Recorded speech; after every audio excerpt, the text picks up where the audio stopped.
So, andito na ako sa CW Tower. So, ayan. Kagabi, nung nandun ako sa airport, walang flight na papuntang Asia na India, Sri Lanka, ganyan. Walang flight.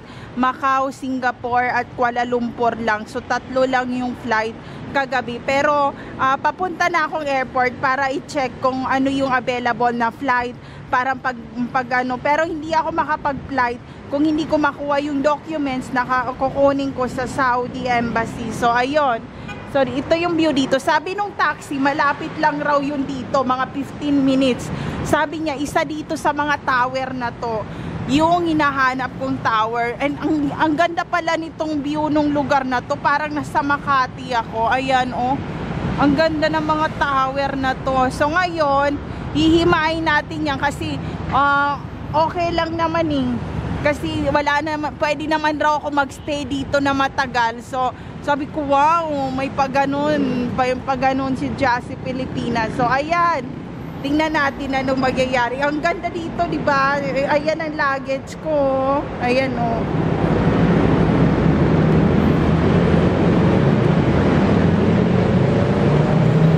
Ayan. Kaya, pag umuwi kaming Pilipinas, nagagalit asawa ko yan. Sabi niya, paano tayo naka-discount sa aeroplano na ticket? And ba't nandito tayo sa parang business class na upuan, hindi tayo nasa likod ng aeroplano? Sabi ko, anong problema mo? Sabi niya, ang laki na nung discount. Ewan ko sa'yo.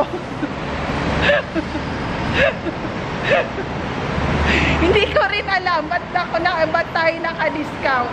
So, ayun, tapos pag sa hotel naman, meron din kami mga 50% na discount. And then sabi niya, ang laki na nung discount compare sa Saudi, mas mahal ang hotel, ganyan-ganyan.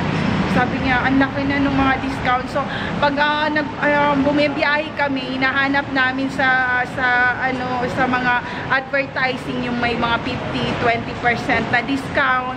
Tapos saka kami click namin yon, tapos babayaran na siya, and then ayun, pwede na kami mag-flight na kung saan namin gusto pumunta. So ayun, gusto ko nang i-share, friends, mag-ingat kayong lahat.